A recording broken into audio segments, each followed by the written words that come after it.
Welcome to the State of the City Address with Murfreesboro City Mayor Shane McFarland. I'm your host, Mike Browning. Mayor, thank you for taking some time out with us today to talk about the many things happening in Murfreesboro. It's my pleasure. I always enjoy doing this.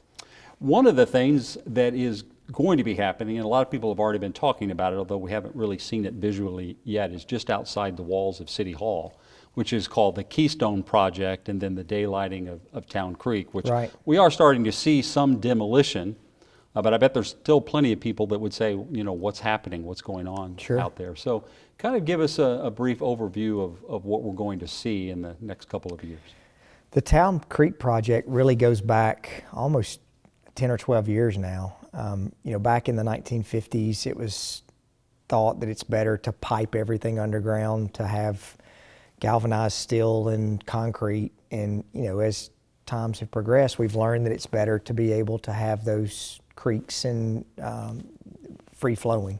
So what you're going to see on Broad Street, the old Town Creek will be opened back up, and it's going to be creating more of a parks and recreation field. There's benches and pavilions and sitting points and walking trails, all that will tie in that area.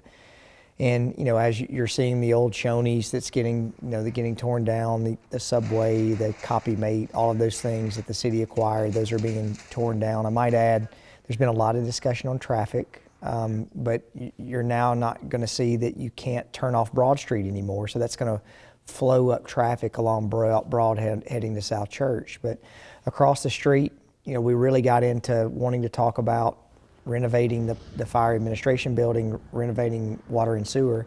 And we quickly found out that the cost for those buildings to renovate came back more than what the buildings were actually worth. So this whole discussion started about what's next there. And that's where the Keystone Project came aboard. So it's a mixed use project with some downtown living, with retail, with office space, with lots of different things, a boutique hotel. Across the street on South Church Street, WGNS is going to get a new building there. So there's all kinds of cool things that are happening to really, you know, transform that area. And Mike, I will add, you know, the more you study and you really start looking at these things, it's important that we keep a vibrant downtown. HRP Residential, which is a Brentwood-based developer, is investing a substantial amount of money to take on this project. I think it's around $175 million, 3 parking garages, and as you described, all the mixed-use development, a hotel and everything.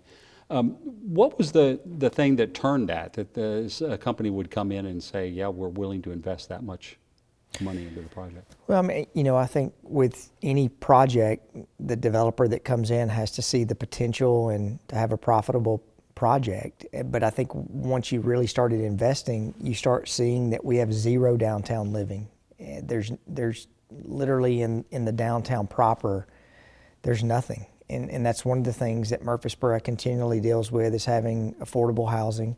So I think, you know, trying to create an atmosphere. I'm in Knoxville quite a bit now, counterparts that are in Chattanooga that we go see, and those cities have been able to invest in their downtown, and it's the place to go. And I think that's something that's important. And Mike, when you look at this, I always get frustrated when people say that, you know, we want to attract a national headquarters. Well, we have national headquarters here. There's a lot of small businesses who were formed in the city of Murfreesboro. For example, you know, the Alley downtown, that's a family business that started over 10 years ago. There's small businesses downtown that by giving ability for people to live downtown, that people will frequent those businesses more than they do already. And so I think that's some of the things that the group saw, the genesis in what's happening in our downtown area. When you talk about downtown, the merchants, during some of the hearings for this project, there was pretty strong support on the part of the downtown businesses for it. Oh yeah, I mean, I think any downtown business really saw the benefit of having more people come downtown. And don't get me wrong, I mean, parking was a big issue that we talked about. You know, 3 parking spaces. We have the city garage that we're already working on, looking at the infrastructure improvements that are in the area that are coming along with this. For years, we've tried to say, you know, we wanted a downtown boutique hotel. There's no hotel downtown. And, you know, I think the negative that's happened, you know, I think it's important as an elected official when we do things right that we say, these things are happening correctly. But, the One East College project that we went through back almost 6 years ago, that if I could go back, I would have never voted on the developer that took that project over. And it hasn't started. So I think it's important that we've learned from the lesson of that project to be able to have a successful project here. And I think it will be successful. Are you comfortable with the mix of condos and apartments? That's been an issue that's been discussed, and then it has to be sustainable for the company itself. I think it's community-wide that we've heard that no one really wants apartments. And really, over the last 4 or 5 years, you've not seen any apartments built outside of the gateway. That gateway area where we've tried to encourage walkability, pedestrian access for those types of uses. But, downtown is a little different. Not having any housing stock downtown besides downtown real estate that's off of the square, and, good luck buying downtown real estate. It's some of the most sought after and expensive property in Murfreesboro now. So I think there's always a way to have a good mix. We were able to get the developer to agree to our Hometown Hero program, where there's a certain percentage of the units on the condos that if you're an emergency service provider, so a police officer, firefighter, a paramedic, a teacher, you're able to get a discount on those units as long as you stay in those units. So I think there's a lot of good things that are going to come. And the goal, or the thing that you hope for, is that by bringing more people downtown, that's going to then again spur even more development, more activity, better business in the downtown area. Yeah, Mike, I think it's proven that activity breeds activity. And we've seen the challenges across the street in the Cannonsburg area where, originally that was one of the most used greenways trailheads that we had in the city, and it's gone to one of the least used just for various reasons. But activity, when we did the Bottoms plan back in 2016, we've not been able to really attract anyone to go over in that area and invest in the Bottoms area because there's just not been activity. No one wanted to go over and build a restaurant because no one else is improving the area. So, I think with Town Creek, with the Broad Street development, what I'm really hoping is that it'll be a generational transition, that you can see that downtown area, even across this Broad Street from where the City Hall is now, that you're going to see people invest in that area. And that just hasn't happened over the since I've been here. I think the bottom study indicated that there was some desire or thinking that maybe it could develop into an arts district. Is that kind of the thinking here? Well, I think that whole area, having the access where people want to go down there, where there's reasons to go down there. And right now, you have very little that's down there. There's no retail, very few. I don't think there's any retail. Everything closes at 5 o'clock. Hooper Supply has been a mainstay there. But the traffic that's down there after hours, I think it's going to be important to get that activity and to get some life in the area. So yes, I think you're going to see with Town Creek, I think you're going to see an arts element that will really push through. And, like in Chattanooga, people want to go to the downtown area to walk on the waterfront, to be able to walk on the riverfront. I think there's going to be an element of that will get people to come to the area. All of these renovations downtown area mean that some city departments located nearby need some new homes. Our Fire Rescue Department Administrative Office is moving to North Thompson Lane, and our Water Resources Department is moving to Robert Rose Drive. Assistant City Manager Darren Gore and his team at the Water Resources Department have an update for us. Well, hey, thank you, Mayor, for inquiring about our new administrative building here at 316 Robert Rose. Some of you may recognize this as the old Guaranteed Trust building. It's about 20,000 square feet. We'll be moving our finance, administrative, engineering, and customer service and GIS personnel over here. We're very excited about it. It's going to be it's a repurposed building that we feel very, very happy about. We'll take a real quick peek inside and see how the renovations are going. Hello, I'm Doug Swan. I'm the Assistant Director for Finance and Administration with the Murfreesboro Water Resources Department. We're currently renovating our new offices located here at 316 Robert Rose Drive in Murfreesboro, the old Guaranty Trust building. You're looking at the lobby right now from the old Guaranty Trust. We basically are enclosing the lobby to make it more secure for staff. We'll have security available. Behind me will be where our cashier and receptionist are located. To my left here is where there'll be individual meeting areas for customers to meet with customer service representatives. Most of our modifications to the building are related to our lobby and customer service area to take payments and also meet with representatives. Most of the rest of the building is getting a fresh new coat of paint and new floors. So not extensive modifications, but some important changes that we're making to the building. Hi, I'm Randy McCullough. I'm with the Murfreesboro Water Department. I'm Customer Service Manager. Just wanted to kind of give you a new look at our new building, which will have a new drive-through in it. It won't be the same as our old building, where you pull up and you have the window to look at everyone. This will be a kiosk out in our parking lot. It will have a camera and a voice activation that you can speak to and still talk to our customer service. We will still serve you just the same as we do at our old location. Okay, well, we're very excited about this project. We can't wait for it to open. We're looking at around late summer, early fall, and we believe this is going to be a great asset to the city and our water resource customers.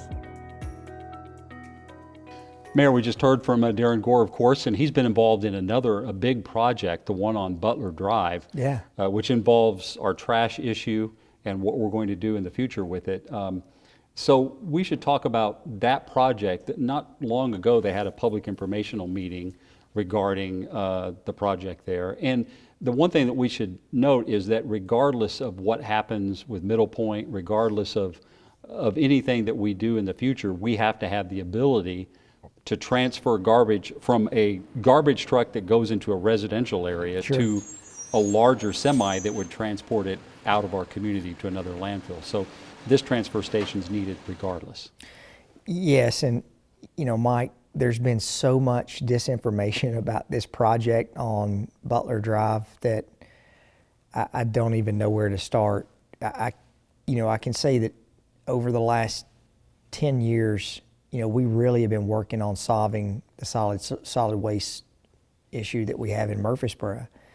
And I tell residents that live in that Indian Hills, South Murfreesboro area, with what we've gone through really over the last 4 or 5 years. I mean, of course, we're in a federal lawsuit with Republic Services now over the landfill.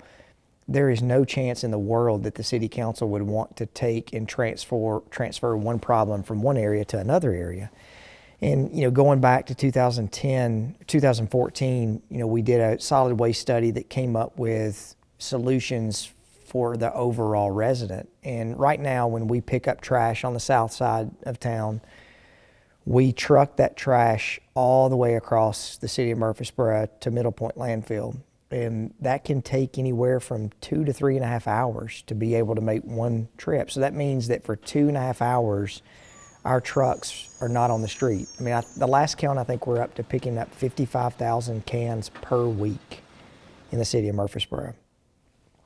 So our thought is the quicker you can get those trucks back on the road doing what they need to be doing, which is picking up trash at residents, that's important. And so this transfer station is a negative pressure building that is built where the trucks will pull in, tip their trash, they get back on the road. It's self-enclosed. They're all over the country where there's no smell issues, there's no waste issues, there's no runoff issues. And then we put all of that into a semi-truck and then we take it to the landfill. So it saves money overall for the taxpayer. And I joke, I'm on WGNS all the time, and I say that, you hear there's 2 things in life that you can count on, death and taxes. Solid waste being expensive is a third one. Solid waste is not an issue that's going to go away, and it's an expensive issue.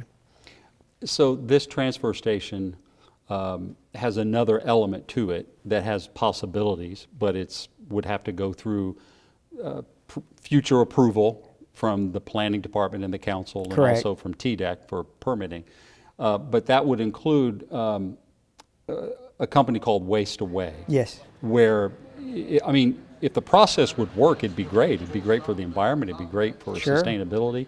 But the thing is, it has to be cost effective for the company and for people involved, right? Yeah, I think there's going to be some good news come out here before too long of some things that have happened with the waste away process. We really have looked at the transfer station as the primary because that's something that even before we started talking about alternative landfilling, talking about all the other options, that transfer station has been part of the plan for a long time because we, as the city grows, we need transfer stations around our city. But, really looking at what is that next step when Middle Point closes. And we went through this waste away process to really get more information. And, what the process basically does, it's a recycling process, a renewable process to where there's no burning. That was a big rumor that we were going to be burning trash, which is not correct, that we were going to be creating explosive materials, which is not correct. So what we've tried to do is find a process that creates, this waste away process creates this material called SE3, which is a fluff that can be used in different burning apparatuses, not here in Murfreesboro, but like coal kilns and cement kilns and some of those things. The EPA has approved that as a clean burn alternative. And so these companies buy that fuel to be able to reduce their carbon footprint. In turn, we have got a process that will create renewable natural gas that goes into the system, and the city gets credits from the federal government. So we're trying to really overall unturn any stone that would solve a solution or solve a problem for the city, but also not cost the taxpayers money. And that's important. Of course, we put some money into the transfer station, the construction of it, the land, but the financing for what waste away does would come from private dollars. Yeah, that's not going to be financed by the government. I think we would in turn end up being a long-term user of taking that trash. But, we've been very clear that, we're not in the speculation business. That needs to be done on the private sector. And so that I can see a private-public partnership where we are supplying the material, and we've got plenty of it to be able to supply, but the private company would have to be able to handle the rest of that. It's important for the resident to know that we're not going to go out gambling on, what could happen with taxpayer dollars. That's just not beneficial for the city of Murfreesboro. So more news to come in the future on the financing of that endeavor, perhaps? Yes, I hope so. Okay. Well, we've been talking about cleaning up the things like trash in our community. Our city, like many around the state, had to do some major cleaning when the big snowstorm hit in January, while many were shut down, including our city offices. Our street department was working around the clock prior to the storm arriving after it hit. Public Works Executive Director Raymond Hillis gives us a little wrap-up of how busy the street department was during that time. Hello, Mayor McFarland. Thank you for the opportunity to be able to update you. Yes, January was a very busy month for the street department. We were, of course, always ready to go, but the snow event that came through was a little different than what we've seen.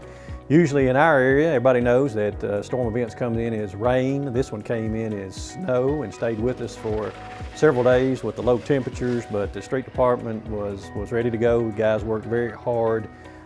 We run every truck that we had that was available. So we started out, did get out ahead of it. We did put down some brine in preparation for it coming in as snow.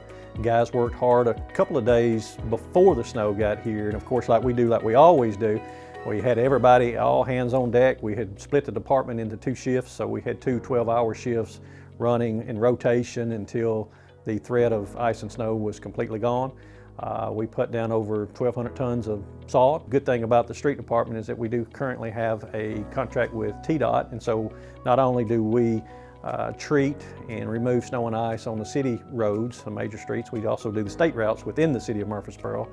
We're very fortunate that we do have the help that we've got with a department as large as we are, with 60 plus employees, and to being able to divide that up. We were able to clear all of our state routes first, and their city major thoroughfares, and then the other cities, streets that we have listed that we take care of. And guys and gals stayed on it until, people were running, salt trucks were running 24 hours until it was gone. So the equipment run well. We had a few breakdowns, a few mishaps, but nothing major that we couldn't get through.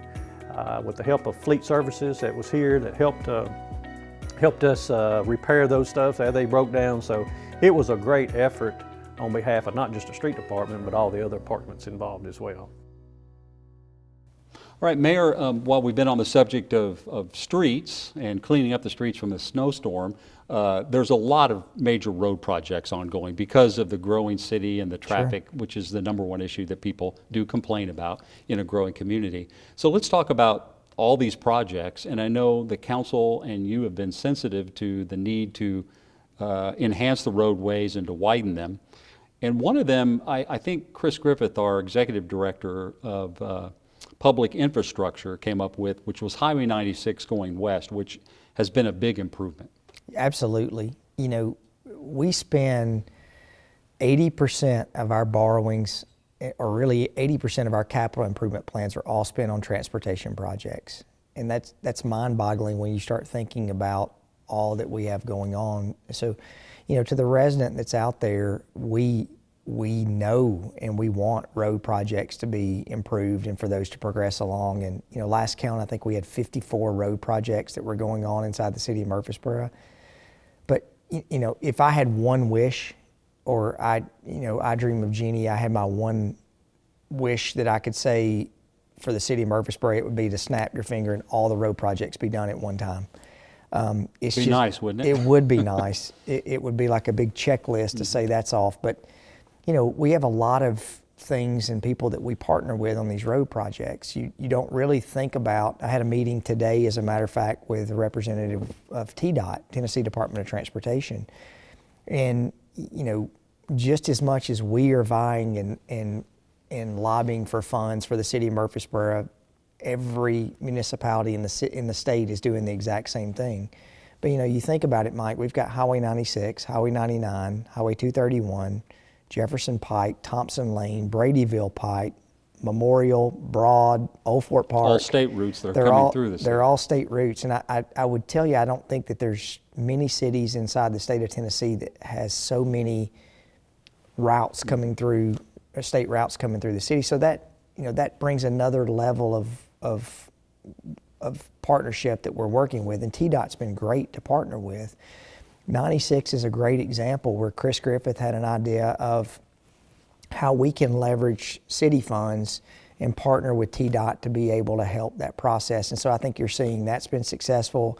Highway 99 is slated to be finished this year, which is really phase 2 of 99.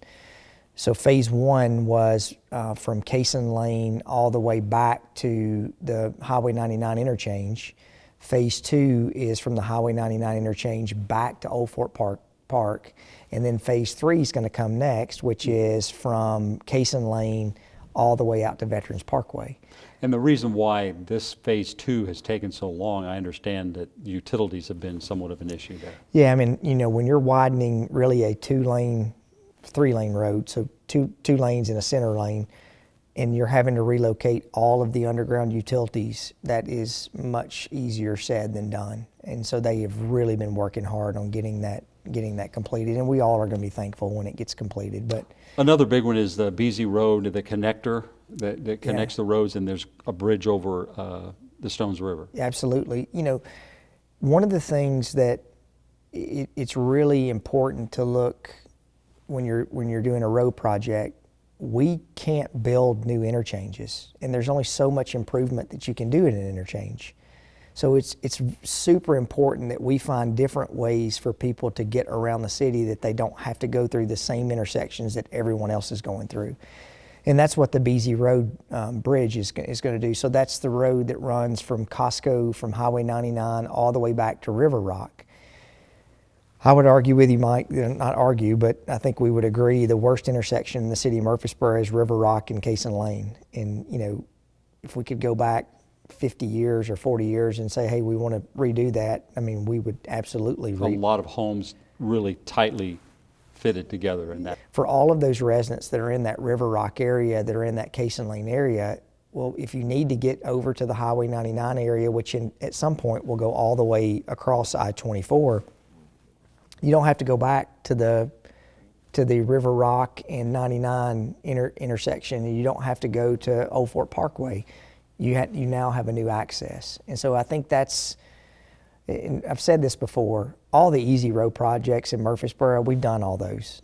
The road projects now that we're working on are bridges. You know, we're building bridges. Which are expensive. Expensive, and it takes time to build those. So I think you're really going to see that this will help that overall area. Look, 7, 8 years ago, there were a lot of people who didn't think that the bridge over Broad would be successful, but you wouldn't believe the number of people now who will say, you saved 10 minutes off of my time commuting into the city now, because you don't have to stop at that interchange or that intersection that we had. It's made a big difference. Yeah, it's made a huge difference. Another one being done in phases.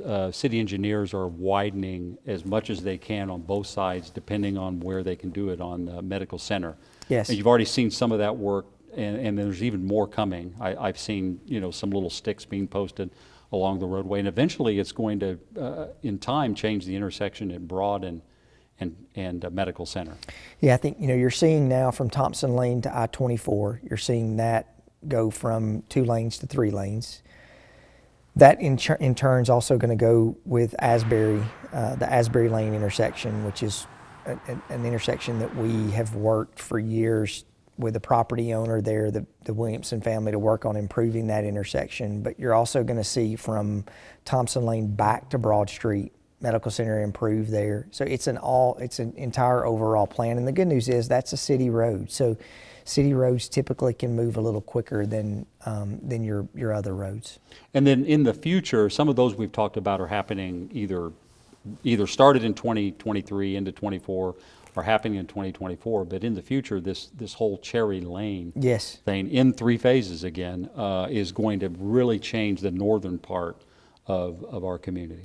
Yeah, I mean, I don't know if you can believe this, but and most residents who are watching this may not even been here 25 years ago or 20 years ago when, you know, we bought the property off of 840 for the Cherry Lane interchange over 20 years ago. Roger Haley was the city manager at the time that we bought that property. And so we've been planning this overall new interchange off of 840 that will also have an intersection off of Broad Street before you get to 840. So all these people who are coming home from Smyrna and Nashville who get off of 840, they don't have to come to the Thompson Lane interchange or intersection.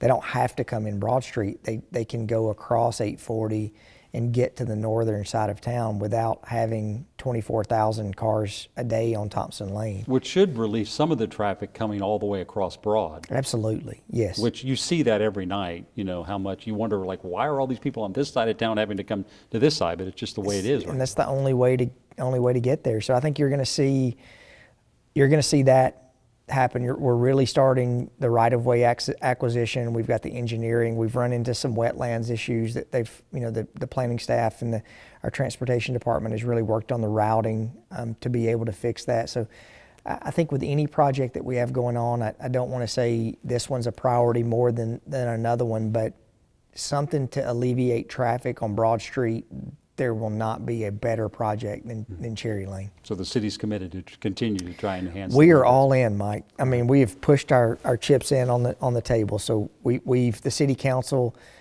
has really upped the funding on that. You know, we've got right-of-way acquisition. The state is an integral partner on this, so the state's on board. So we're really working hard on it. Well, we should say that with so many cars that we've seen traveling on our roadways, the city helps citizens travel the streets too as a part of the Murfreesboro transit system. The city held a groundbreaking just last October for a new transit center. Assistant Transportation Director Russ Brashear is at that site with an update on construction. Hello, Mayor, and thank you for letting me update you on our transit center. As you can see, we've come a long way from October of last fall. We've got the footers already poured for our maintenance building back behind you over there. We've got our passenger pavilion that's ready to go. We've got our administrative building back here that has really come along quickly. Soon we'll have our parking lot out front that'll be paved, and we'll just keep on moving forward with it. Things are going great, and we're looking forward to the day we can open this facility and start operating out of it. Another popular topic, of course, Mayor, in the city has to do with the Parks Department. And there's multiple projects, just like the roadways, going on within the park system. In some ways, we've kind of spoiled people by having such an award-winning park system. Everybody wants a park, and the west side had been clamoring for a park for a long time, and that seems to be coming to fruition. I think they're going to call it Veterans Park, a 150-acre park that Yes. you negotiated with MED, or actually Middle Tennessee Electric, I should say, to swap some property.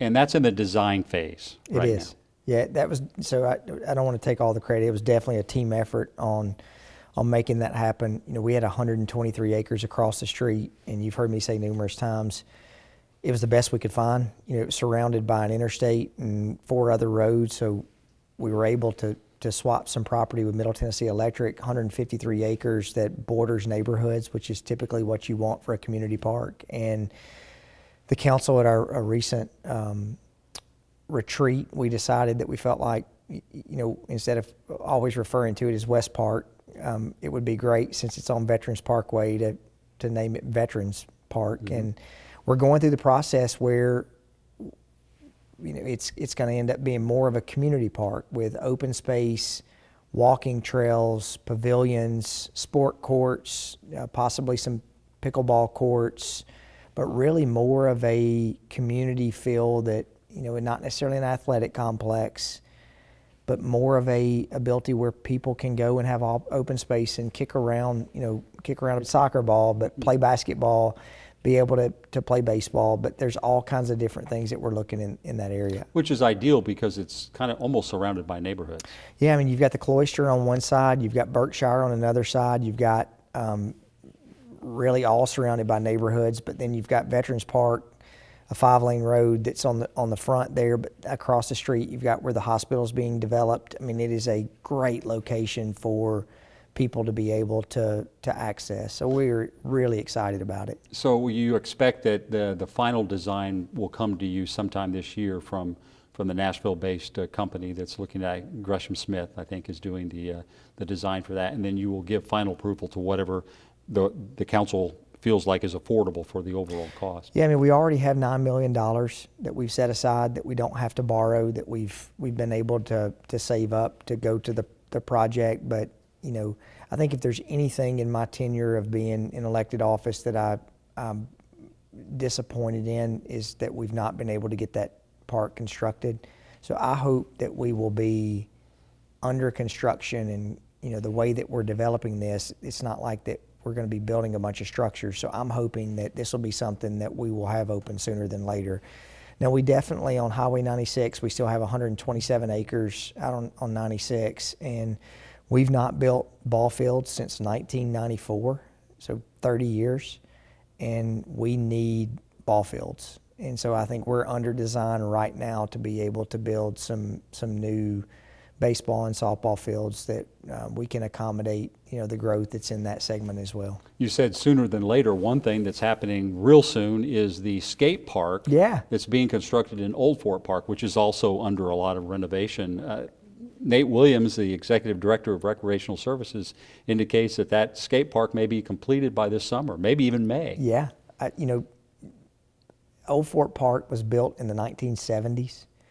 And is going through a significant upgrade right now. And, you know, the area where the skate park's going, and, you know, look, I hear this all the time is, well, you know, I'm not a skater, so why am I paying for a skate park? You know, I'm not a golfer, why am I paying for a golf course? Or, you know, I don't like the greenway, why am I paying for the greenway? Well, I hope what we've tried to do with the diverse population that we have is find something that's for everyone. And, you know, Mike, with 3 kids, I've got 2 that are in college and an 11-year-old, finding ways to keep kids outside and to be engaged is way better than the alternative. And, you know, so I'm not ever going to apologize for finding ways that we keep our youth and our community active, because I think if we have an active youth, active families in the community, that's good for everything. So I think the skate park is something that, it's a skate park and a pump track. And for those of y'all who are wondering what a pump track is, it's something that is commingled together where you also can ride bicycles on that that track as well. So it's the pump is going up and down. And So the BMX Correct. school of people will yeah, and I enjoy think it you as could well. ride, you could ride a mountain bike on there as well. But I think it's going to be something that is going to be fun for everyone. And the Greenway runs through Old Fork Park, which is an amenity that is such a great thing for the community, and it continues to build because we're adding to it, and it goes throughout the city, which for people who like to bike, walk, all those things, you get recreation in your city and really not even have to get in a car. No, I mean, you're exactly right. We really identified an area in Old Fort Park that we needed to have some activity, and that's how the skate park and the pump track ended up at the location that it's located. But really, you look all the way going to Barfield Park now, and Barfield Park all the way back to the battlefield. You really can go from just about one end of the city to the other on the Greenway, and that's something that routinely you drive by the trailheads and see how many cars are out there at the trailheads. It's great that people are out there and getting active. And look, you don't have to play tennis or play pickleball, or you don't have to be good at anything just to Just go out walk. and walk the Greenway. One of the best exercises you can participate in. Absolutely. Well, not only are there a number of projects with our Parks and Rec department, Old Fork Golf Course is going through some renovations of its own. We had a chance to speak with Golf Director Trey Adams on the renovations that are happening there, Mayor. Hello, Mayor McFarland. We're here at Old Fork Golf Course, and as you can see, we've got the renovation project underway here. Currently behind me, they are renovating the putting green, and they've completed bunker renovations, and green renovations are underway now. But we still have the clubhouse open here. We have the driving range open at Old Fork. We also have all of our junior programs getting ready to kick off at Bloomfield. Bloomfield will be open this season, and we have all those junior programs scheduled to begin in the 1st of April. And we hope to be back open here at the golf course around the 1st of September. The best way to stay up to date with everything that's going on is either on our website at www.oldforkgolfclub.com. You can call the golf shop here, or you can follow us on social media on Facebook and Twitter at Old Fork Golf. Yeah, so if some of our viewers would like to see more videos on the golf renovations, or perhaps what's happening out at the new Veterans Park, they can just go to our YouTube channel to watch multiple videos Lots that are of good there. stuff, yeah. One of the topics we also wanted to discuss, because we should all be proud as citizens of our community, of our airport. I know you're a pilot, a licensed pilot now, and you do some flying yourself, and the airport was awarded 2023 Airport of the Year. Yes, and not only that, we won the safety award from the FAA for the Southern Region, which I think was a big deal. And when I say Southern Region, that's 7 states, including Puerto Rico, that we were awarded that designation. After a lot of work on the part of the council and the director of the airport. Yeah, the airport over the last 3 or 4 years has really been a labor of love, not only for our team members here at the city, but Chad Gerke. Chad's been here almost 30 years, has been at that airport when he was the only employee at the airport, and really to see the growth there, and couple that with the growth at MTSU, who's a valuable partner in our community. But we really saw some opportunities that needed to be worked on at the airport, and a lot of that came from residents. The MTSU aviation program operates from 6 in the morning until 10 at night, sometimes later.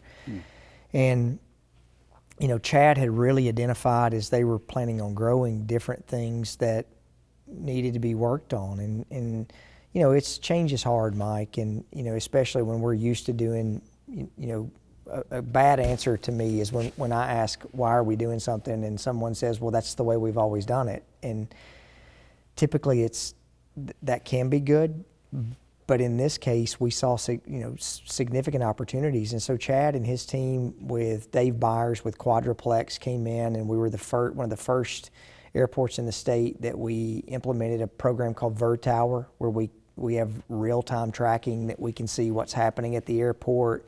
We went through and after much talk, we got MTSU to come on board with operating procedures to be able to clear the airspace around the airport. I mean, I can tell you, as a pilot, I don't get nervous very often, just because you train so much. But when you come into Murfreesboro, it's crowded, and we are a non-towered airport.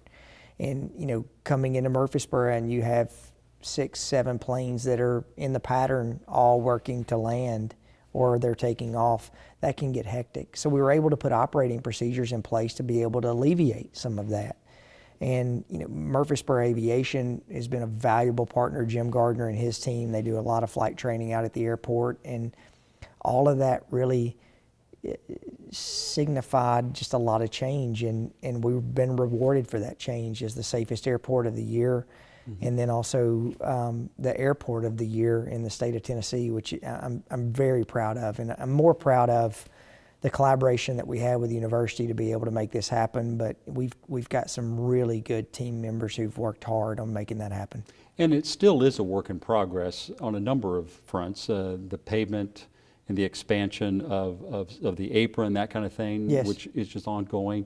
But also you mentioned two things, the control tower and MTSU. The control tower is still a process because that will help with the overall safety. And we've been approved for the program, so now it's like designing and implementation. Well, typically, we were told that it would take the FAA anywhere between 2 to 3 years to improve a tower application. But with all the data that we had put together, they approved ours in about 4.5, 5 months. So it was a big step for us to be able to do that. And for those out there who don't really know what a control tower is, if you fly commercially, you are taking off and landing at an airport that has a control tower. And so really that, if you put it in terms of a circus, the control tower is the ringmaster. Yeah. And so that control tower is really dictating who takes off, when they take off, who comes in, and making sure that it's a safer airport. And something that's important with our airport, it's surrounded by neighborhoods. And so it's important that we make sure that we do everything we can to keep it safe. And, there was a lot of comments and a lot of talk about, why MTSU would want to relocate, and they're moving to Shelbyville in 2026. And, I think it's okay that we say that when visions don't line up, MTSU was really wanting to expand their aviation program. In 2017, I think they had 400 and some odd students. In 2019, they had over 1,100 students. They had anticipated a growth of 6% per year, but it actually ended up being like 120% per year. And really, we were just sort of raising our hands saying we can't accommodate that much growth. And so I think, it's not a negative towards the city of Murfreesboro, the relationship we have with Middle Tennessee State, to say, hey, your vision is to grow that program, and we just can't accommodate that. And so I think there's going to be a lot of significant change that you're going to see over the airport in the next 2 or 3 years. I don't think it's going to be bad change. A lot of the taxpayers will say, well, you're losing one of your big tenants. And, MTSU, in rough numbers, was roughly 75% of our operations. So they use about 75% of the traffic at the airport, but they were only about 25% of the revenue. So it's something that we're going to be able, as a general aviation airport, that we see a lot of things on the future that will be able to help. Correct me if I'm wrong, but even when MTSU is able to transition to Shelbyville, they may still have somewhat of a presence. Yes. In Murfreesboro. Like there's still going to be some flight training here. Yeah, absolutely. I think there's been discussions about keeping their mechanics program, or to have some flight training here. They want to keep their plane here. And look, MTSU is welcome in this community. MTSU is a valuable team member and a valuable partner in our community. But I think as we grow and as they grow, it's okay to say, hey, what you want and what the city of Murfreesboro wants, that's not the same. And, I say this all the time to my boys, that, we all have choices in life. And just because your choice is different than someone else's choice doesn't mean neither one of you are wrong. And so I think in this case, they made the decision that they wanted to go spend $70 million in Shelbyville, and we would have loved for them to spend that money here in Murfreesboro, but we're a single runway airport surrounded predominantly by all neighborhoods, and we just could not accommodate getting larger and larger and larger. And I think that's something the city council, we really have to look at overall what's best for the entire community, and that was something that we wanted to make a good decision. And we'd be remiss if we didn't highlight the fact that it's really enhanced the community and the fact that it's become a gathering place, even more so than it was. Yeah, the new I hate to call it a terminal because we don't, we're not ever going to have commercial flights operating out of Murfreesboro. So you're not ever going to see Southwest or Mid-Atlantic or you're not going to see a lot of commercial, you won't see any commercial operations out of our airport. So we really don't have a terminal like you go to Nashville. We more have like an FBO, which is a flight-based operation that, the taxpayer funded that. In our community center where we meet once a month, the city council, but that room stays booked nonstop. With other events. Yes, and so MTSU is getting ready to move this summer. They're moving, I think it's August, they're moving their classroom space, and we're going to be able to transition that into another outlet for people to meet. So I think we've got, that place is being used nonstop. As a matter of fact, today, Mike, I've been in my office here all day, and I've like, hey, is Craig here? No, he's at the airport in a meeting. Is Erin here? No, she's at the airport in a meeting. So they use that room, those rooms constantly as well. Well, in addition to safety at the airport and some of the things going on there that are very exciting, our public safety team of police, fire, rescue, and emergency communications have been working hard behind the scenes on some new projects to continue keeping our local citizens safe. Here's Public Safety Public Information Officer Larry Flowers to provide us an update on what's happening there. Thank you, Mayor McFarland, for giving us an opportunity to update you and the citizens with what's going on with public safety in the city. Let's begin with the Murfreesboro Police Department. The completion of the Real-Time Crime Center is a major priority for the Murfreesboro Police Department to help enhance crime-solving efforts in the city of Murfreesboro. The Real-Time Crime Center features cutting-edge technologies, including automated license plate readers, public safety cameras, and gunshot detection capabilities. MPD will continue its traffic safety education and enforcement traffic improvement plan and expand the traffic unit by adding additional resources to help reduce traffic crashes, fatalities, distracted driving, and an overall effort of keeping drivers and residents safe. MPD would also continue to improve its community outreach and public engagement strategies. The goal is to continue to bridge the gap between the police department and the community. The Murfreesboro Fire Rescue Department has also been busy and have some exciting things going on in 2024. 22 additional MFRD firefighters are scheduled to complete the paramedic program in 2024. This crucial step will significantly bolster the department's fire unit's capabilities by adding more paramedics to our fire stations. These additional paramedics will be strategically stationed across the city, reinforcing our commitment to delivering top-notch medical care for those in need. MFRD is also investing in equipping the training division to ensure comprehensive education for all recruits.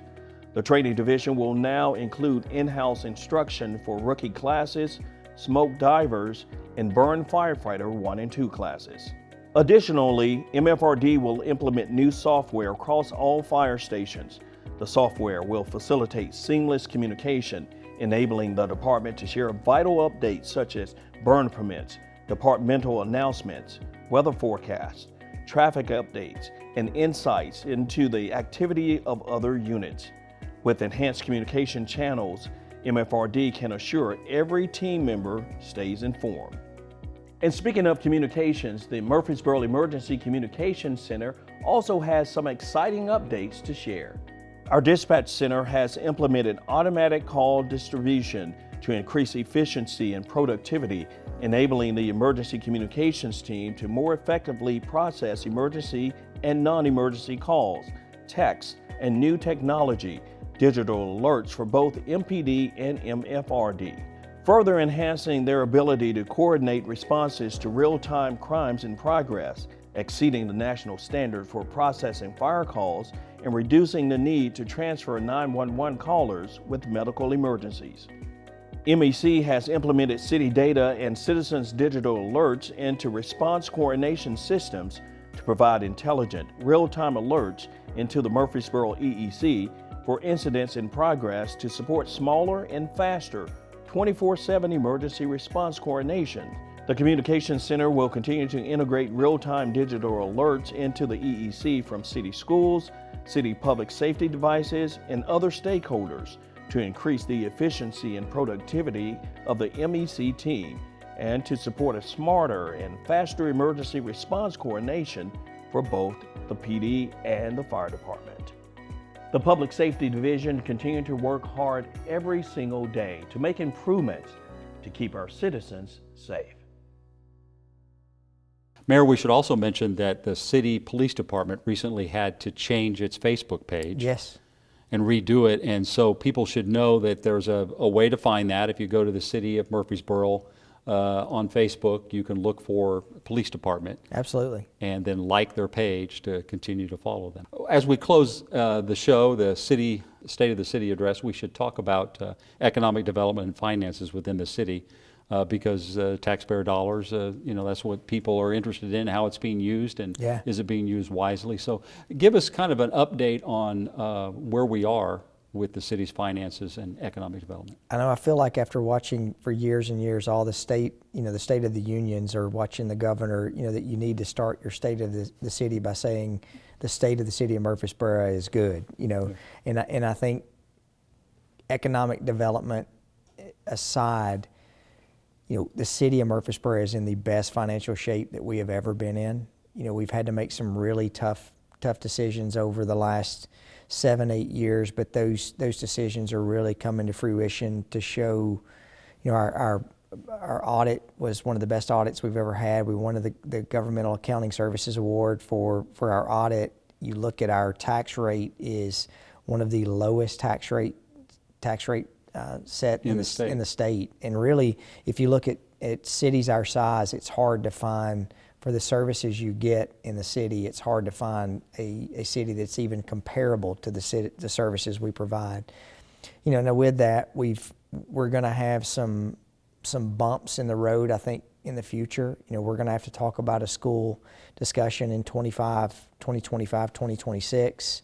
There's a lot of things road projects, there's Parks and Recreation projects. One of the things that we go back when Darren Gore was talking, one of the reasons that we bought the property that the Murfreesboro Water and Sewer Department and Murfreesboro Fire and Rescue and the Parks and Recreation Department, those buildings, we found that it was much cheaper to buy those buildings and renovate. We're estimated saving almost $10 million in tax dollars compared to what our estimates were to build those buildings new. So the city council you couldn't find better colleagues that I work with on a weekly basis. We're trying to be creative to make sure that that we're spending taxpayer dollars the best we can. And Mike, I can tell you, and to the resident who's out there, they can rest assured knowing these are not just sort of fly-by-night decisions that are made. They are thought through, they are debated, they are talked about before they even get to the city council. We could not do what we do in this city without the team members that we have. And I cannot think of a time that we've had better employees at our city who work hard every single day. So they make us proud. For most of 2023, the economists were saying we were going to be headed for a recession. Yes. And it never happened. Now things are slowing. The state's talking about, projected growth is not quite as fast maybe as they thought it would be. Our city benefits greatly compared to a lot of cities because we are growing. I think recently the census came out in Rutherford County at 376,000 people, and we have a 1.78 growth for the county, and the city's probably 170 now instead of 150 the last time we checked.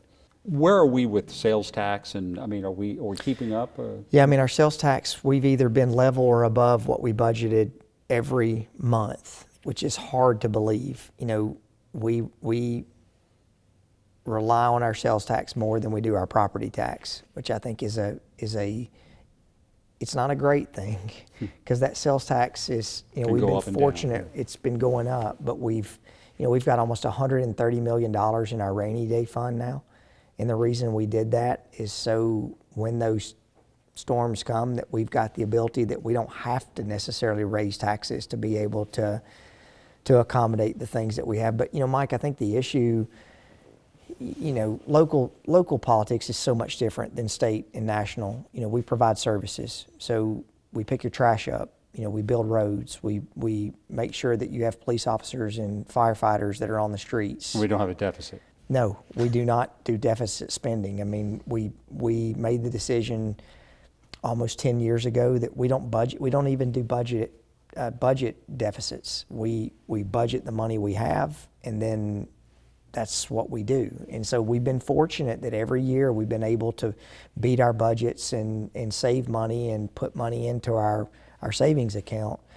You know, but I think it's important for the resident to know that you look at the quality of life. Are there things that we can improve in our city? Yes. I mean, I don't like getting stuck in traffic.